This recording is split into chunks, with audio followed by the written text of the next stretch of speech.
Hi, I'm Dr. Amber Robbins, and I'm excited to talk to you today about minorities in medicine and why diversity matters.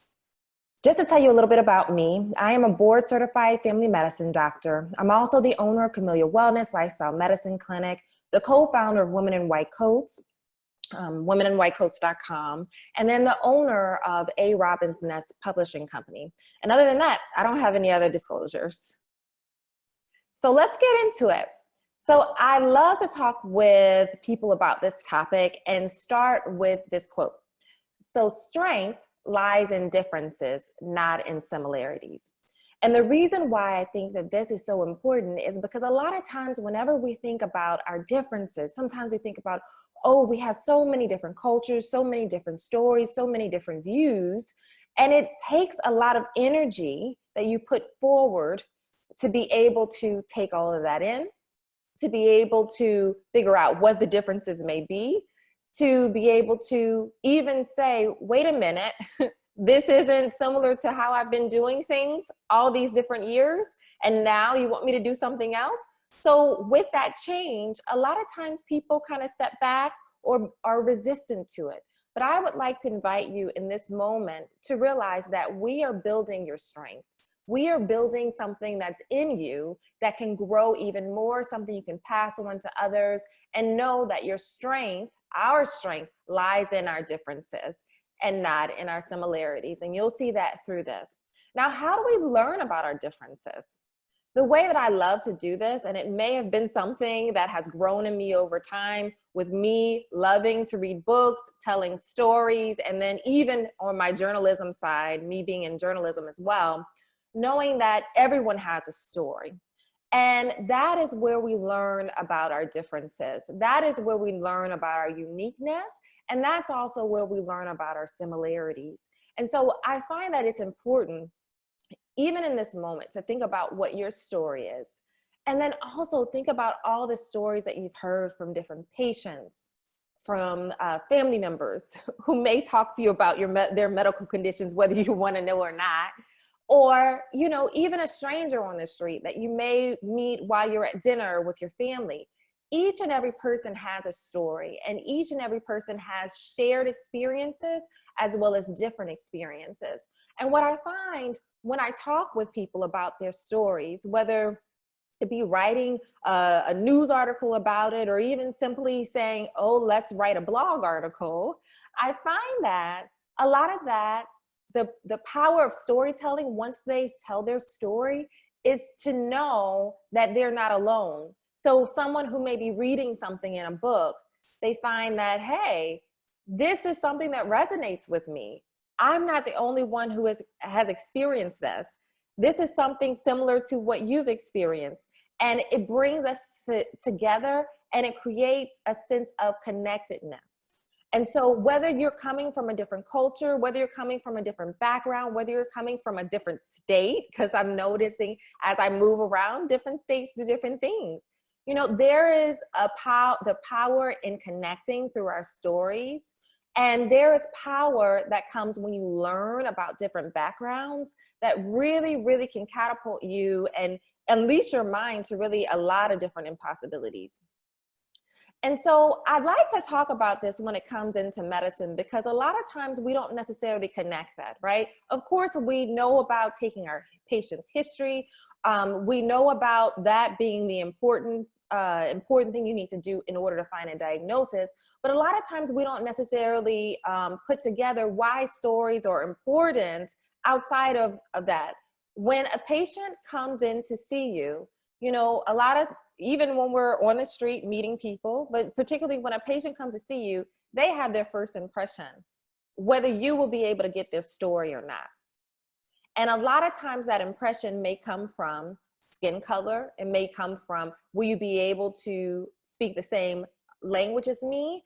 Will you be able to communicate with me? Will I feel alone in this appointment, even though I'm sitting here with another person? Will I feel alone in that they don't necessarily get me? And so a lot of times patients find that connectedness that way. And so it's not unheard of. And knowing that information, it's easy to put together that patients usually are more favorable to those who are of similar race and ethnicity. And that was actually found in the Johns Hopkins study in 2004, where they specifically talked about how patients usually gave more positive ratings and stayed for longer to talk to their doctor if the appointment was from a physician from a similar race or ethnicity. So you get it there, that having a person who's of the same race or ethnicity was also a way to open up the door for patients who may not be as comfortable with the hospital system, the medical system. It's a way for them to feel more comfortable and to not feel alone, right? So now when we look at what that means, and we look at what the percentages are now for minorities in medicine, we find that that is an opportunity, and there lies a problem that we need to create a solution to. So right now, of all practicing physicians, there are 5% that are African Americans, and of that, it's less than 2% who are male African Americans. And we know now that there are 5.8% of practicing doctors that are Hispanic. Now, where is the problem here? The problem isn't that we have people. The problem is that we need more. Why do we need more? Because the percentage of minorities in America is 40%. 40% minorities in medicine, and we have around 11% of 40% of minorities in the United States, versus 11% of minorities in medicine. And we know that we already have a doctor shortage. We've been having a doctor shortage for a long time. That seems like it's something we definitely need to work on. But knowing that, and knowing that there's a big, huge gap in between the 40% and the 11%, that lies the problem. And I also want to say the opportunity. And the thing that we really need to hone in on is that, as we know, by 2050, the percentage of minorities in the US is expected to surpass 50%. So that gap, if we don't do something right now between how many physicians who are minorities in medicine and our general population, that gap is going to, and actually is, as we go along through one year to the next, it's increasing. So this has been something that we've been looking at since the 1970s. The AMA has, and other organizations have been looking and trying to investigate, why are there so few African Americans and Hispanics in medicine? And also, what happens when African Americans and Hispanics and other minorities are in medicine? What does that look like? What does that feel like? And what can we do to improve it?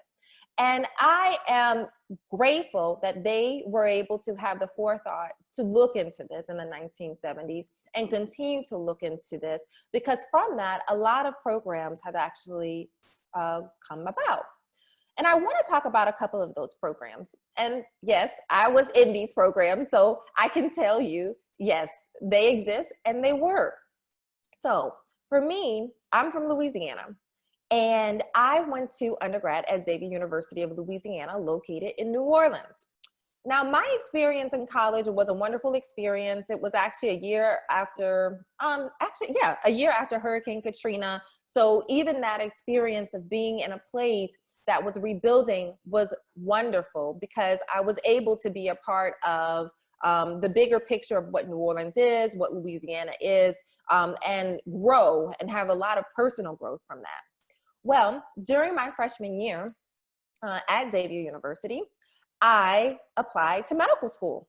Now you may be thinking, wait a minute, that's usually not when people apply to medical school. Traditionally, if you're applying while you're in undergrad, it's between your junior and senior year. We know this. We talk to pre-med students about this and really try to help them navigate that process. But for me, it was starting out in my freshman year. So I applied during my freshman year, during the second semester, and then during my sophomore year, the fall semester, I was interviewed at the University of Rochester, School of Medicine and Dentistry, located in Rochester, New York. And so for me, this was the program in itself, it was called an early assurance program. And it was specifically targeted for minorities who were interested in being physicians. And the way that it was done is you would have to meet certain benchmarks while you were in undergrad in order to sustain, maintain, to keep your spot. And so I knew my sophomore year that I was going to the University of Rochester. And that took off a lot of different barriers that I was concerned about.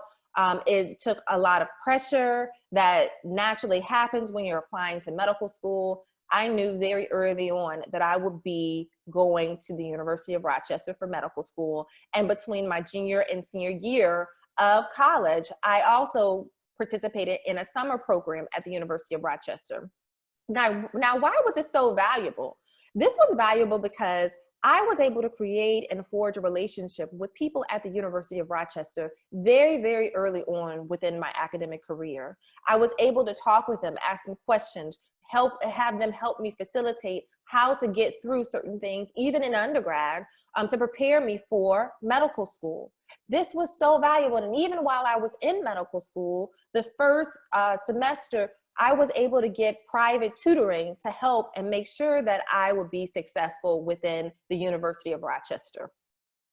And I continue to have even support from Xavier University of Louisiana while I was in medical school. So it really created a good dynamic where if there was an issue, if there was a question, if there was a problem, if there were any concerns, I already knew the go-to people to go to. And honestly, even today, I still go to my go-to people trying to navigate as a first-generation physician in my family.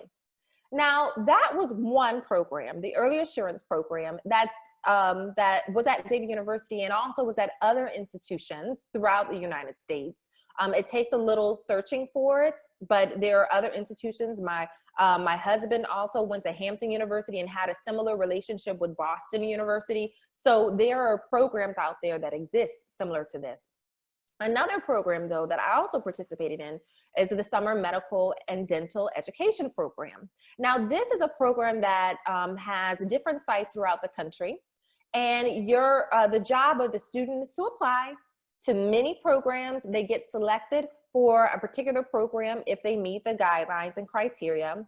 And then during the summer months, usually between your freshman and sophomore year, and sophomore and junior year as well, you participate in this, and you get to shadow different doctors, different dentists who may also be very influential in getting you into the professional school of your choice. So this was a program that I also participated in at Columbia University.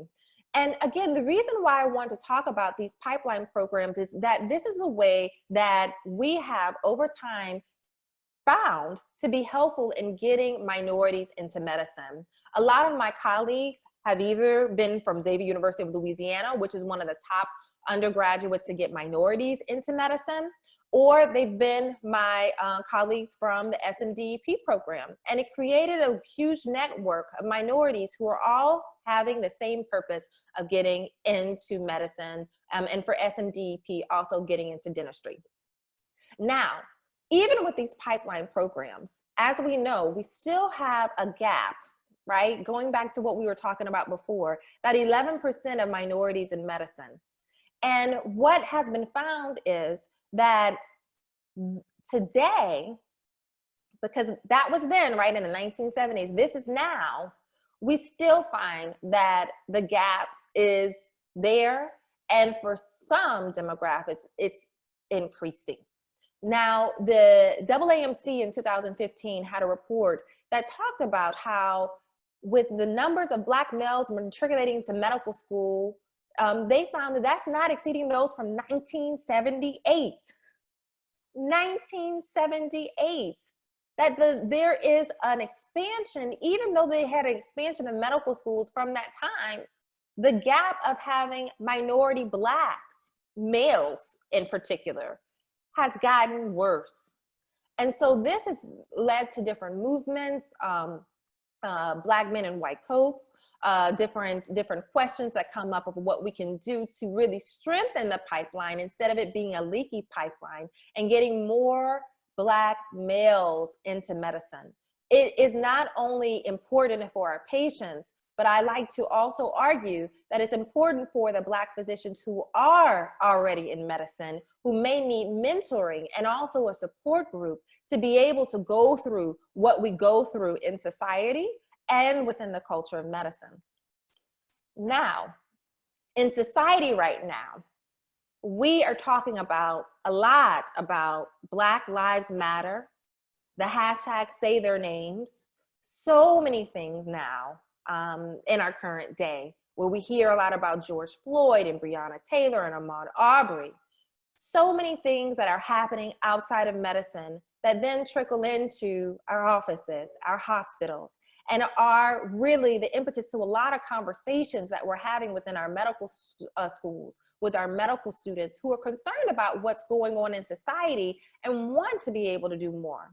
And in society right now, as we already know, COVID-19 is also happening. And it's revealing things that we have known in medicine for years. It's revealing that we have had you as Blacks being 3 times more likely than whites to get COVID-19 and more likely to also succumb to COVID-19. So these dynamics are also things that we deal with on a day-to-day, that we see on a day-to-day.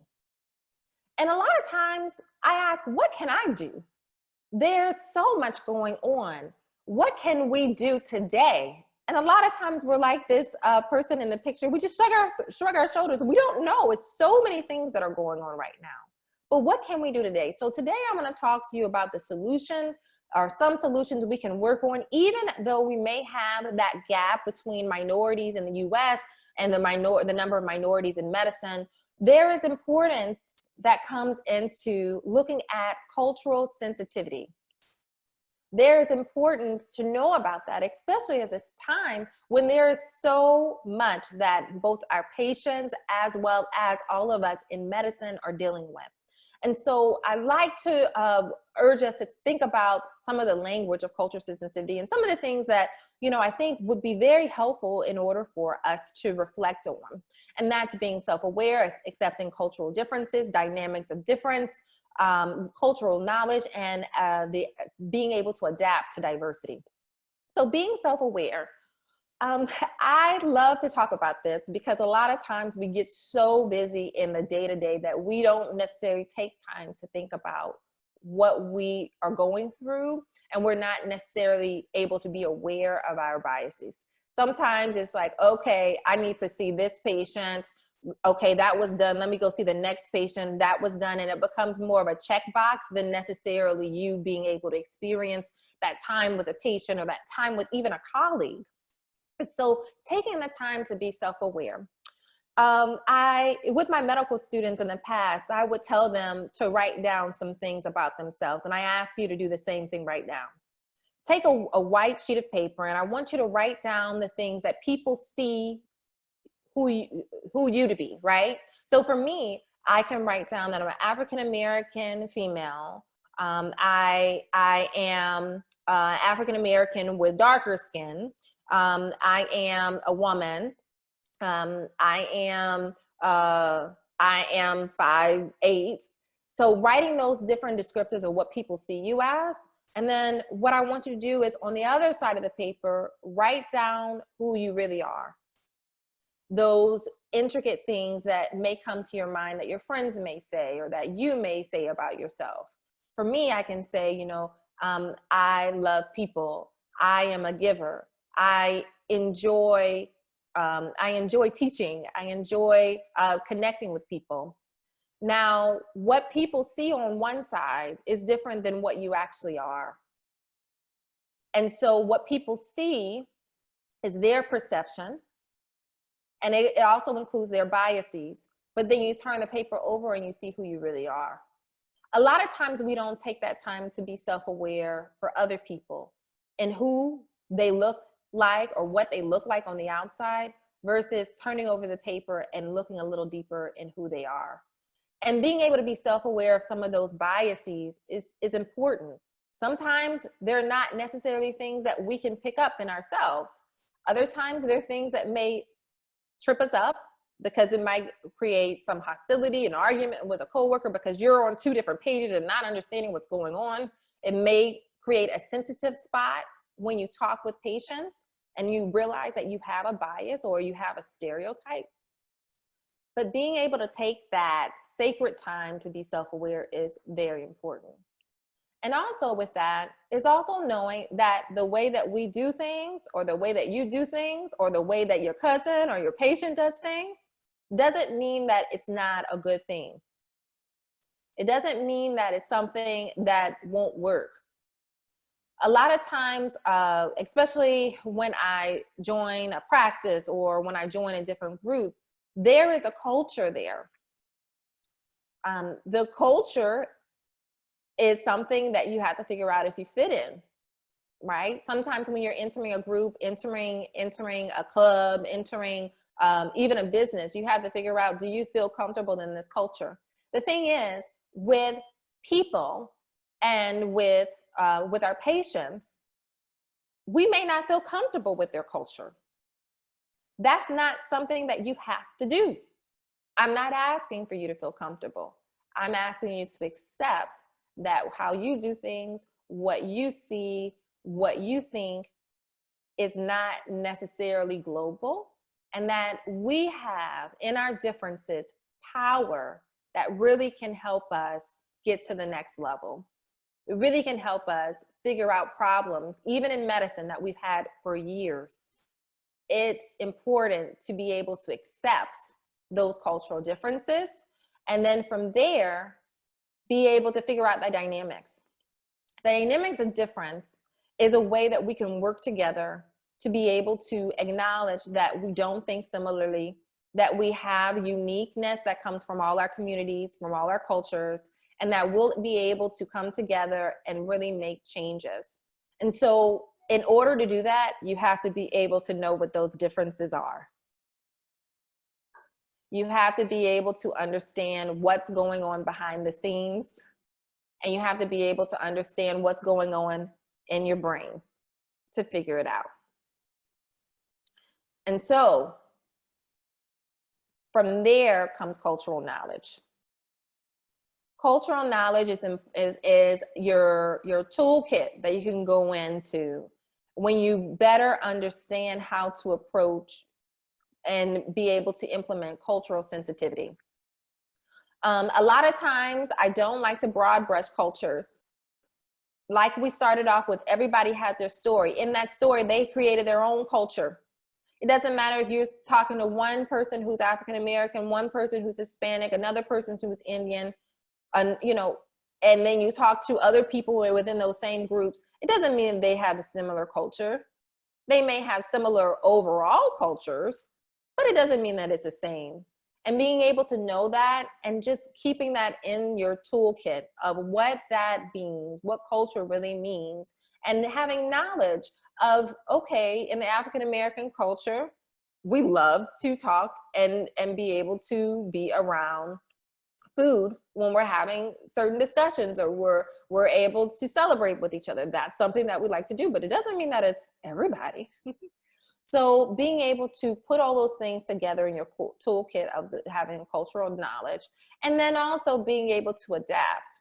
So being able to lean in, that even though in those moments where you feel uncomfortable, being able to adapt and saying, well, even in this being uncomfortable stage, which we have learned to be used to, because we've gone through medical school, gone through residency, you know how to be uncomfortable. And what do? We adapt to it. We adapt to diversity and are able to, in being able to adapt to it, we're able to embrace it and really know and learn how that builds strength in us. So I want to challenge you. I always like to do this because there is power in stories. I want to challenge you to tell your story. You may have already started on that blank sheet of paper, but what I want you to do is tell your story to a colleague. Just say, hey, let's sit down and talk. And I want this colleague not to look exactly like you, not to be exactly like you, but to be someone who is different from you, someone who you want to learn from. And what I want you to learn is, I want you to learn about your differences. I want you to learn about your similarities. And through that, I want you to create a culture that embraces diversity in medicine, that embraces us being able to be around each other, to learn from each other, to grow from each other. And especially with colleagues who may be minorities, who are going through and looking at things on the news that talk about Black Lives Matter, and also talking about the disparities with COVID, and talking about all those things that may be kind of coming up to the surface now. Listen to them, hear them for where they are. It doesn't have to be in a corporate conversation. A lot of times with corporate conversations, it becomes political or becomes more politically correct, but having that intimate time to actually want to know.